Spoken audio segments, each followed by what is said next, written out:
नमस्कार, बहुत बहुत स्वागत आपका अनादि टीवी पर। मैं हूं आपके साथ पारुल। उत्तराखंड का special debate show prime time Uttarakhand देख रहे हैं आप, और आज चर्चा करेंगे निहंगों की मांग पर सियासत। उत्तराखंड में कर्णप्रयाग और नगरासू में गुरुद्वारा विवाद ने अब राजनीतिक रंग ले लिया है।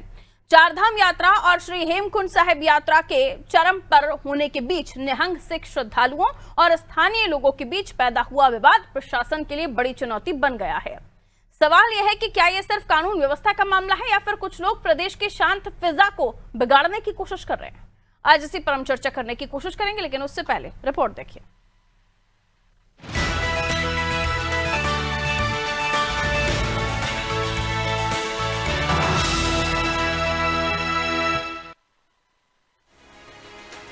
बद्रीनाथ राष्ट्रीय राजमार्ग से नगरासू स्थित गुरुद्वारा साहिब बीते 2 दिनों से चर्चा का केंद्र में है।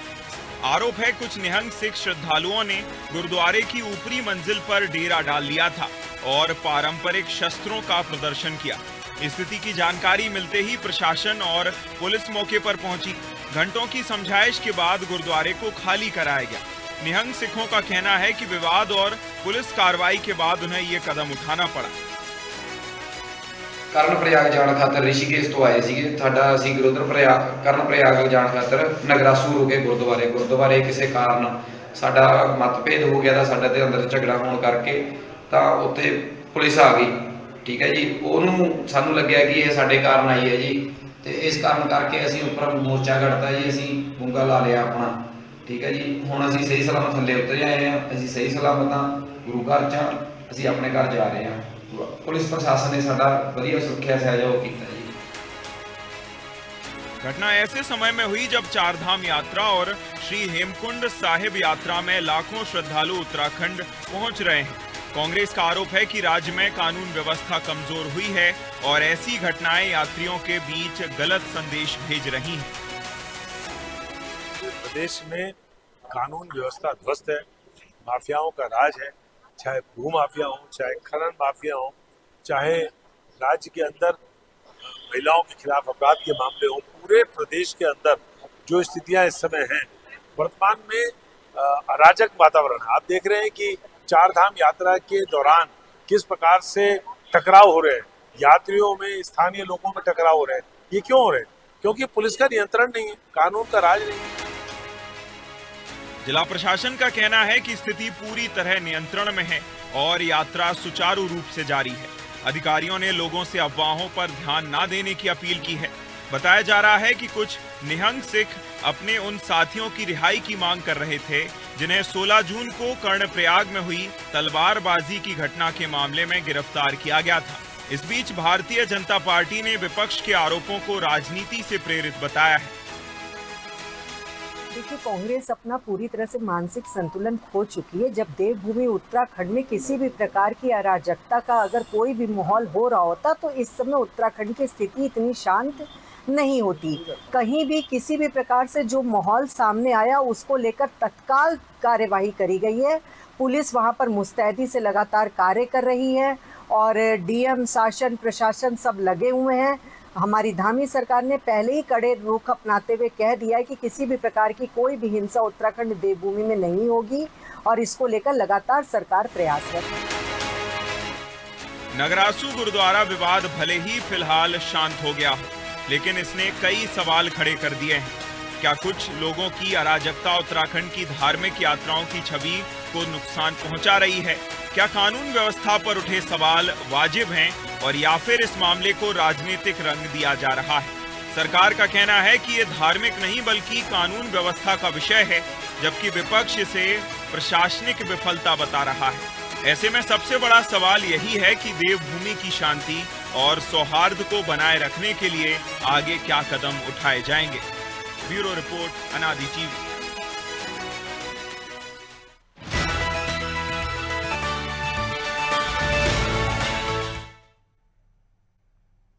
तो देखिए, जिस तरह का विवाद सामने आया है उसको लेकर कानून व्यवस्था की विफलता के आरोप लग रहे हैं सरकार के ऊपर। साथ ही साथ इसे एक धार्मिक विवाद के तौर पर भी देखा जा रहा है। लेकिन सवाल यह है कि जब मामला उठा था तो उसी वक्त क्यों नहीं इसे संभाला गया, और जब होते होते कर्णप्रयाग होते हुआ आ गया तब जाकर इस पर कोई बड़ा एक्शन हमें देखने को मिला। बार बार ये कहा जा रहा है कि चार धाम हेमकुंड यात्रा के बीच कर्णप्रयाग से लेकर नगरासू के गुरुद्वारे के साथ ही जो हालात हैं बिगड़ते हुए दिखाई दे रहे हैं और इसी पर सियासत भी हो रही है। आइए मिलियन मेहमानों से जो हमारे साथ चर्चा में जुड़ रहे हैं आगे समझने की कोशिश उन्हीं से करूंगी।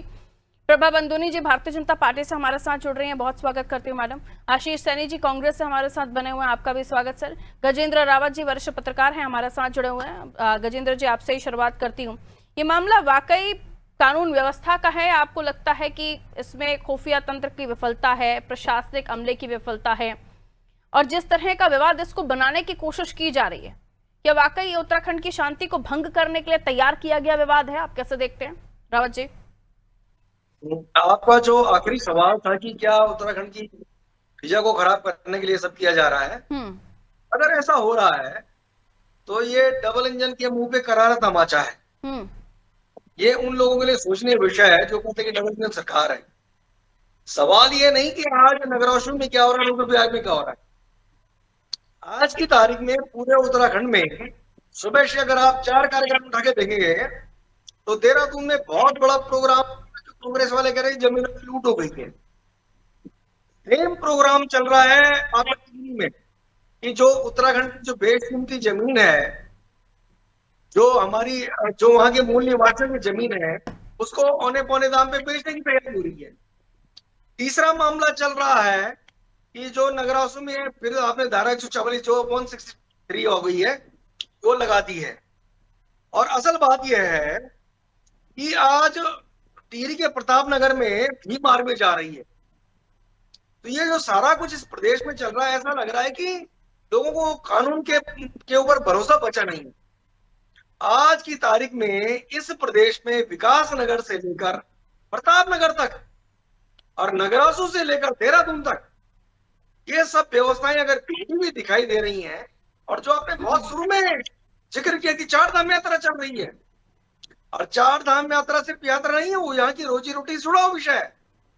ये सब कुछ दर्शा रहा है कि उत्तराखंड में लॉ एंड ऑर्डर का जो विषय है वो 100% आउट ऑफ कंट्रोल है। उसको कंट्रोल करने के लिए ही डबल इंजन सरकार बनाई गई थी, जो अपना काम नहीं कर रही है। और चूंकि वो नहीं कर रही है, परसों तक इन्होंने हिंदू मुसलमान चलाया, ये बहुत खुश हो रहे थे, बहुत बढ़िया चल रहा है। कभी कहा देहरादून का पुलिस कप्तान जिहादी है, वो चलाया। फिर कहा मुन्ना सिंह चौहान जिहादियों से मिला, वो भी चलाया गया। अब सिख से सिख की लड़ाई हो रही है, वो भी चलाया जा रहा है। कुल मिलाकर जिस प्रदेश में जो बहुत ही शांत प्रिय प्रदेश है, जिस प्रदेश की जो पूरी दुनिया में इमेज इस 4 धाम यात्रा को लेकर है, जो 4 धाम यात्रा इस प्रदेश की रोजी रोटी से जुड़ा हुआ है, उस प्रदेश के हालत ये हो रहे हैं कि आज एक ही दिन में पूरे प्रदेश में इतने कार्यक्रम चल रहे हैं। तो फिर यहाँ का कानून व्यवस्था क्या कर रही है? और अगर आप ये नहीं कर पा रहे हैं, निश्चित रूप से इसकी भरपाई आने वाली पीढ़ी करेगी। और ये जो सब प्रभा जी के पास जा रही है आप ही के सवालों को लेकर। बिल्कुल प्रभा जी, कर्णप्रयाग में तलवारबाजी, नगरासू गुरुद्वारे में गतिरोध, यात्रा पर तनाव, यात्रा मार्गों पर तनाव, ये सब बताता है कि कानून व्यवस्था कहीं तो छूट रही है, कहीं तो लूज पड़ रही है, कहीं तो लूप होल्स हैं। और अगर इस तरह का माहौल है तो आने वाली यात्राओं पर भी इसका फर्क पड़ेगा। और सीधा पूछा जा रहा है कि कानून कहाँ है? ऐसे हथियारों को लेकर जाना, इसको लेकर कोई प्रोटोकॉल नहीं होना चाहिए था क्या? देखिए पारुल जी, सबसे पहले मैं आपको बता दूं, ये जो घटना घटित हुई है, देखिए ये 2 पक्षों का विवाद है। ये कोई धार्मिक, मैं इसको संप्रदाय 2 लड़ रहे हैं, इसको इस प्रकार से नहीं देखना चाहिए। और देखिए जब वहां पर यात्रा, निश्चित तौर पर यात्रा चल रही है, लाखों की संख्या में श्रद्धालु उत्तराखंड में आ रहे हैं। और देखिए यात्रा तो अभी हमने अपने जो जिलाधिकारी है उनको भी सुना है, सबके बयान आए हैं, जो वहां के जिम्मेदार अधिकारी हैं उन्होंने स्पष्ट तौर पर कहा है यात्रा में किसी प्रकार की कोई व्यवधान नहीं है, हर तरह की यात्राएं चल रही हैं। लेकिन जो ये घटना है, इसको सांप्रदायिक रंग नहीं देना चाहिए। देखिए वहां पर हम सबको पता है, ये जब घटना घटित हुई थी, पार्किंग को लेकर हुई थी कि जो हमारे निहंग सिख यात्री आए थे, वो कहीं पे गाड़ी नहीं थी, तो वो 2 पक्षों के बीच की लड़ाई थी। हाँ, लेकिन ये जरूर है कि जो उनके पास उनका एक धार्मिक अपना कृपाण वगैरह वो लोग रख के चलते हैं, उन लोगों को ये भी समझना चाहिए कि ये उनके गुरुओं ने उनको इसलिए दी थी कि भाई उस समय से वो इसको धारण करते हैं, उनकी कुछ मान्यता होती है, सभी नहीं करते हैं, कुछ उनकी परंपराएं होती है। लेकिन उसको अगर कोई बहस हो जाती है तो किसी को भी इस प्रकार का हथियार नहीं उठाना चाहिए। लेकिन ये बोल देना कि कानून व्यवस्था नहीं है, ये तो मेरी समझ से बिल्कुल परे है जो भी ये अभी रावत जी बोल रहे थे। क्योंकि देखिए ये तो नहीं हो सकता ना कि दो पक्ष आपस में लड़ाई लड़ रहे हैं और वहीं पर ही पुलिस एकदम से आ जाए। लेकिन जैसे ही पुलिस प्रशासन के संज्ञान में ये बात आई, तुरंत वहां पर पुलिस आई है, उन्होंने सारी स्थिति को अपने कब्जे में लिया है। और जो गुरुद्वारे के अंदर भी ये घटना घटित हुई है, वहां पर भी एक आपसी विवाद सामने आया है। वहां पर ऐसा नहीं है कि कोई व्यवस्था नहीं थी, वहां पर जब वो लोग गए और जो वहां के अंदर सेवादार थे गुरुद्वारे के अंदर, उनके आपस में ही कोई बात हुई, उसके बाद वो लोग ऊपर चले गए, उन्होंने रास्ता ब्लॉक कर दिया। मामले में स्ट्रिक्ट एक्शन होता तो शायद ये नगरासू गुरुद्वारे का मामला नहीं होता। नहीं, देखिए मैं ये नहीं समझती, लेकिन हाँ जो वहां पर निहंग जो यात्री है उन्होंने ये जरूर कहा है कि जब हम वहां से आए थे तो उनके दिमाग में कहीं ना कहीं ये सारी चीजें, क्योंकि उन्होंने कहा है कि हमारा विवाद जो हुआ है वो गुरुद्वारे के अंदर सेवादारों से हुआ है। अब वो किस बात को लेकर उनकी बहस हुई है आपस में, हो सकता है जो उससे पहले हम कर्णप्रयाग की घटना हुई है उसी पे उन्होंने उनको कहा होगा कि क्योंकि वहां से कई लोग आ रहे हैं। अभी कल हमने एक जत्था देखा था, वो आया हुआ था कि जिन लोगों को पुलिस प्रशासन ने तो तीव्र उनपे मैं कहूंगी कार्रवाई करी और ये प्रशंसा के पात्र है हमारे पुलिस वाले की। उन्होंने उनको वार्निंग भी दी है कि आप आइए और शांति से यात्रा करिए, आप जहां भी जाइए आपका स्वागत है हमारे राज्य में। लेकिन अराजकता किसी को भी नहीं फैलाने दी जाएगी, चाहे वो किसी भी राज्य से आए चाहे कहीं से भी आए। तो इसीलिए हमारे पुलिस प्रशासन ने पूरा मैं कहूंगी उनको गिरफ्तार किया है, वार्निंग दी है। लेकिन जो ये विवाद हुआ है ये घटना है, इसको किसी भी रूप से सांप्रदायिक रंग नहीं देना चाहिए। और पुलिस चाहे वो विकास नगर की घटना हो, वहां पर भी जो कार्रवाई की गई है वो बिल्कुल सही है। डिफेंड करने की कोशिश कर रही है। जरा उन तस्वीरों को, वीडियो को फिर से चलाइए। इन तस्वीरों को देखने के बाद अगर कोई ये कहे कि ये नॉर्मल विवाद था, ये सिर्फ ऐसी ही घटनाएं थी, ये वीडियो देखिए मैडम, अगर आप देख पा रही हो किस तरह से तलवार उठाई जा रही है और किस तरीके से आप एक दूसरे के ऊपर चलाई जा रही है, ये देखिए। इन वीडियो को देखकर ऐसा लग रहा है कि ऐसे लोगों में किसी तरह का कोई कानून का खौफ है। इनको पता है कि उत्तराखंड में कानून है, और अगर है तो इस तरह से। पारुल जी मैं आपको वही चीज बताने जा रही हूँ कि पर्टिकुलर ऐसा लग रहा है कि कोई डर नहीं है। और इतना भी गुस्सा क्या पार्किंग के विवाद को लेकर?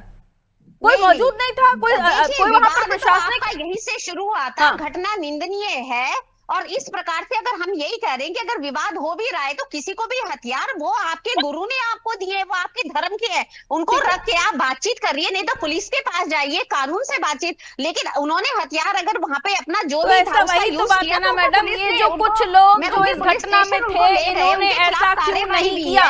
इन्होंने कानून को अपने हाथ में क्यों लिया? सवाल तो वही है। और वहीं से ये पूरा विवाद खड़ा हो रहा है जिसको लेकर तमाम आरोप लग रहे हैं। फिर उसे सांप्रदायिक भी कहा जा रहा है तो उसे कानून व्यवस्था भी कहा जा रहा है। घटना तो हुई है ना, और घटना हुई किस वजह से है? अगर वहां पर कोई पुलिस मौजूद होती या कोई भी टीम मौजूद होती तो ये हो पाता। नहीं देखिए, नहीं पारू जी देखिए, सांप्रदायिक तो वो लोग बोल रहे हैं जिनके पास आज राज्य में कोई मुद्दा नहीं है, उनको पास कोई काम नहीं है। चाहे वो आज ये खनन की मैं सुन रही थी, विपक्ष बात कर रहा है, तो इनको ये भी समझ में आ जाना चाहिए कि आज हमारा राजस्व अगर ये घटना कांग्रेस के शासनकाल में होती, हमारे पास आ रहा है, उसी से हमारा इतना बड़ा इंफ्रास्ट्रक्चर भी खड़ा हो रहा है। और हिमाचल में जहाँ इनकी सरकार है वहां का तो एक प्रतिनिधि मंडल, टूरिस्ट के जहन में अब एक टूरिस्ट या फिर एक यात्री जो धार्मिक यात्रा पर आ रहा है उसके जहन में क्या संदेश जा रहा होगा ऐसी तलवारें चलते हुए? क्या देख रहा है वो और क्या सोच रहा है वो उत्तराखंड के बारे में? निश्चित तौर पर हम इस घटना की निंदा करते हैं, तो सिक्योरिटी में चूक हुई है, बहुत कड़ा जा रहा है, क्योंकि मॉनिटरिंग में चूक हुई है। आप कह रहे हैं ड्रोन से हम निगरानी रख रहे हैं, आप कह रहे हैं हमारे अफसर चप्पे चप्पे पर तैनात हैं, फिर कैसे हो जाती है घटनाएं? पर सवाल तो उठता है ना आपके दावों पर भी। पारुल जी देखिए, अगर दो लोग कहीं पर बैठे हैं, अचानक खाना खाते हुए उनके बीच में भी कोई विवाद हो गया, इतने श्रद्धालु जा रहे हैं, लेकिन सबसे बड़ी बात यह कार्रवाई करी, अभी भी वो जेल के अंदर 2 मिनट का विवाद नहीं था मैडम, ये बहुत देर तक घटनाक्रम चलता रहा है, भी आ रहा है, तब भी बहुत टाइम तक कोई पुलिस वहां पर नहीं थी, कोई कानून व्यवस्था वहां पर नहीं थी, कानून का नुमाइंदा वहां पर नहीं था। इसलिए भी पूछा जा रहा है कि कहां है वो लोग जो आपके ड्रोन के दावे थे या सिक्योरिटी के दावे थे? Okay, I am coming back to you. Congress हमारे साथ, देखिए जैसे ही वहां पे पुलिस प्रशासन को कॉल की गई, तुरंत पुलिस के अधिकारी आए और उसी का नतीजा तो फिर मत दावे कीजिए ना कि हम ड्रोन से आपको देख रहे हैं, हमारी तीसरी नजर आप पर है, मत दावे कीजिए। पूछताछ की जा रही है। और आशीष जी आवाज मिल रही है आपको? मिल रही है आवाज। कैसे संभालते? अगर कांग्रेस शासन काल में होता तो पुलिस महकमा भी आपके पास उतना ही होता जितना अभी उत्तराखंड सरकार के पास है। कोई नई नियुक्तियां तो आप ऐसे नहीं करते कि 1-2 लाख भर्तियां हो जाती है ना। तो इस पर आरोप लगाने से या राजनीति करने से बेहतर है कि इस घटना को समझा जाए और ऐसे लोगों के आक्रोश को, क्या वाकई आप क्योंकि सांप्रदायिक घटना और अन्य तरह से शांति बिगाड़ने वाले लोग इस तरह के आरोप लगा रहे हैं, क्यों? देखिए, दो चीजें मैं आपके सामने पहले रखना चाहूंगा बिंदु के रूप में। सबसे पहली चीज कि पुलिस बल की उपलब्धता वर्तमान में लगभग 45 से 50% पुलिस बल लाइन में मौजूद है, जिनका उपयोग ना तो यातायात की व्यवस्था के लिए किया जा रहा है, ना किसी अन्य व्यवस्था को बनाने के लिए किया जा रहा है। दूसरा, इन्होंने कहा कि जैसे ही घटना घटी तुरंत पुलिस आ गई। देखिए, पुलिस आ गई, आपने पुलिस को फोन किया, पुलिस अपने तत्काल वहां पहुंच गई, ये एक अलग व्यवस्था है। बात लॉ एंड ऑर्डर की है। जिस वक्त मान लो मैं और कोई व्यक्ति बैठ के आपस में अगर लड़ाई हमारी हो रही है और हम उस लड़ाई में हाथापाई और मारपीट और हथियार निकालने तक आमादा हो गए, उस वक्त हमारे मन में लॉ एंड ऑर्डर का डर क्यों नहीं है?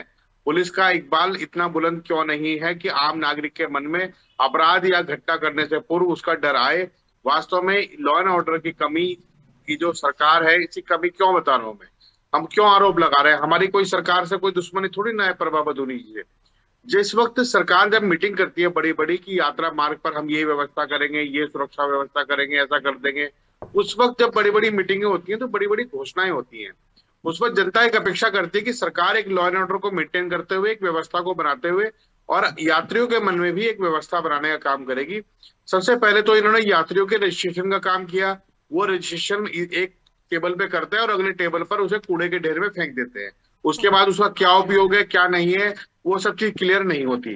दूसरी सबसे बड़ी समस्या क्या आ रही है कि जब हम राज्य सरकार से लॉ एंड ऑर्डर के लिए बात करते हैं तो राज्य सरकार ने, मैं कहता हूँ 45% अफसर तो या जो कांस्टेबल है चाहे अधिकारी है वो तो लाइन में बैठे हैं। उन्हें लाइन से बाहर निकाल कर आप यातायात ड्यूटी पर लगाइए, काम लीजिए उनसे। वो तो ये जो सरकार नहीं कर पा रही है, यही सबसे बड़ा गंभीर विषय है।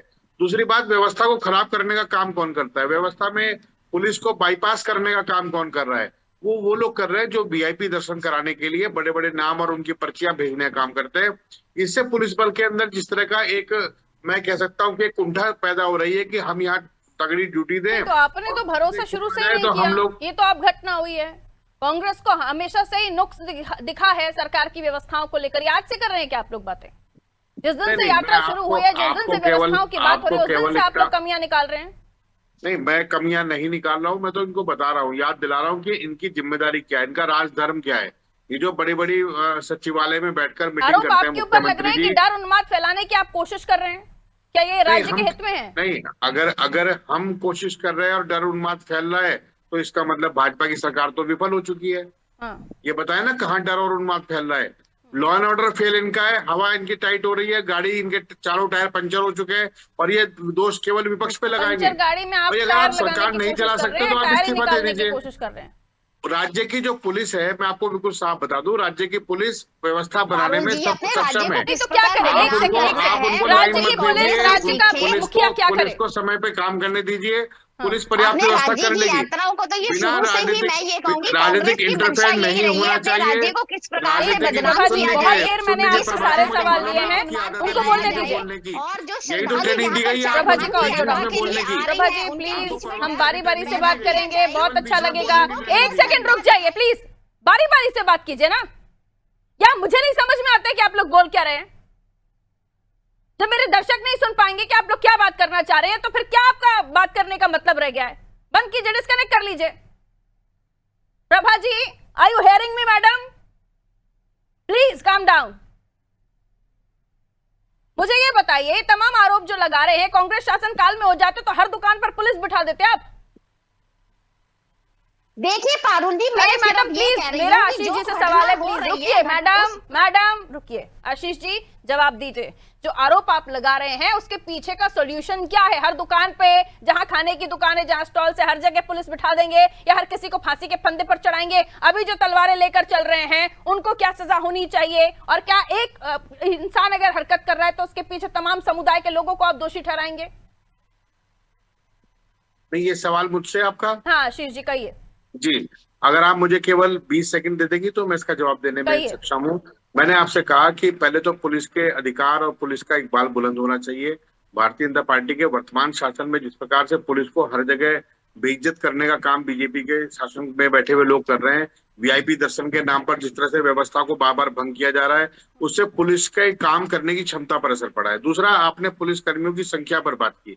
हम ये कह रहे हैं जो नई भर्ती करने की बात नहीं कर रहे हैं, जो वर्तमान में पुलिस लाइन में लोग हैं उनका उपयोग करने की बात कर रहे हैं। वर्तमान में जो पुलिस और जो अधिकारियों का सिस्टम है, उन्होंने इस वक्त पुलिस की व्यवस्थाओं को डिस्ट्रॉय कर दिया है। आज केवल पुलिस की व्यवस्था केवल दिखाने भर की रह गई है। वहां पर व्यवस्था के नाम पर जब सोशल मीडिया के कमेंट सेक्शन में जाकर पढ़ते हैं ना, तो वहां लोग बोलते हैं कि कांग्रेस के लोग क्या कर रहे हैं, कांग्रेस के लोग खड़े होकर वीडियो बना रहे थे। राज्य में अगर व्यवस्थाएं मजबूत हो, कांग्रेस का क्या सहयोग होता है विपक्ष में? देखिए, अगर आप अंधभक्तों के कमेंट पर बात कर रही है जिनका लॉजिक नहीं है, ये सवाल कह रहा हूँ यानी हर चीज अगर कांग्रेस कर रही है तो ये भाजपा के लोग क्या मलाई चाटने के लिए बैठे हैं वहां सत्ता की? ना इट्स योर टर्न मैडम, भ्रष्टाचार के लिए जवाब बैठे दीजिए, हैं। उसके बाद रावत जी आ रही हूँ आपके पास। कहिए प्रभा जी।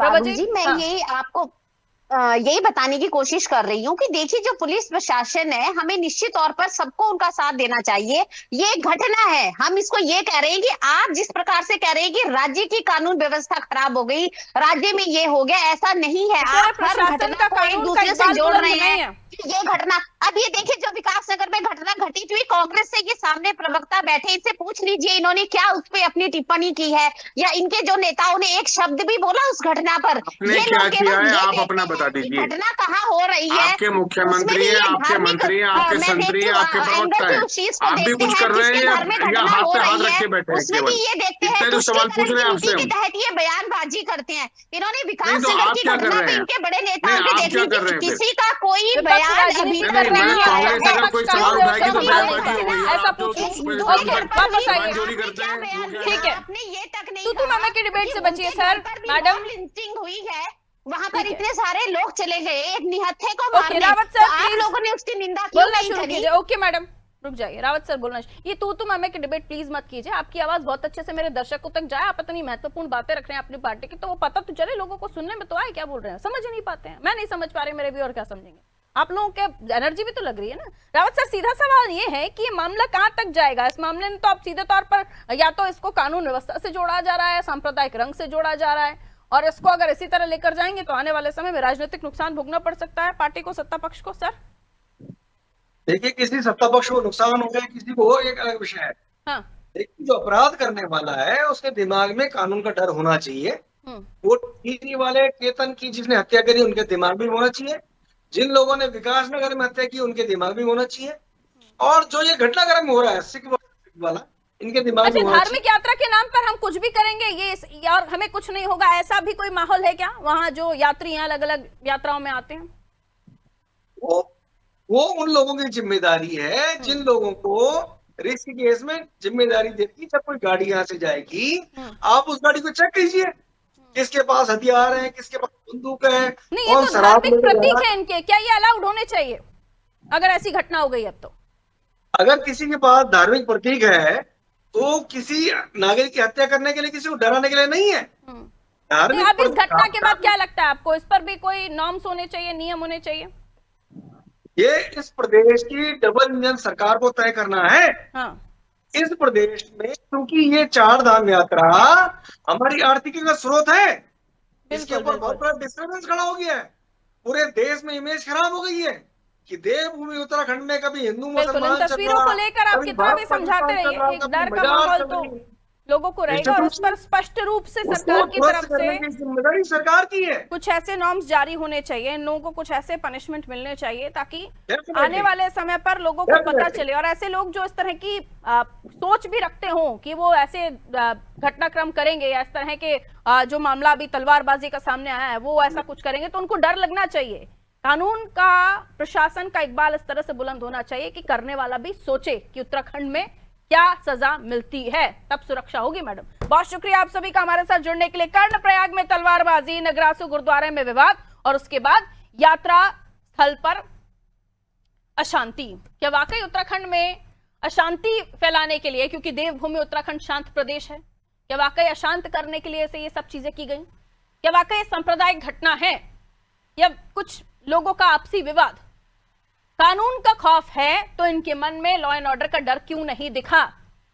सांप्रदायिक प्रतीक हैं, लेकिन उन्हें अगर आप इस तरह की घटनाओं में इस्तेमाल करके चल रहे हैं तो अब सरकार क्या करेगी? क्योंकि एक तरफ उनकी जनता है, दूसरी तरफ निहंगे श्रद्धालु।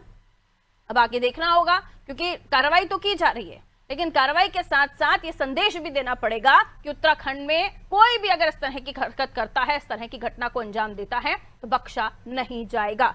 वरना सुरक्षा पर सवाल उठेंगे, क्योंकि दूर दराज से दुनिया से लोग उत्तराखंड पहुंचते हैं धार्मिक यात्राओं में शामिल होने के लिए, तमाम और जगहों पर जाने के लिए। और अगर ऐसा रहा तो फिर लोगों के जहन में क्या इमेज बनेगी, ये भी सवाल है। दीजिए इजाजत, नमस्ते।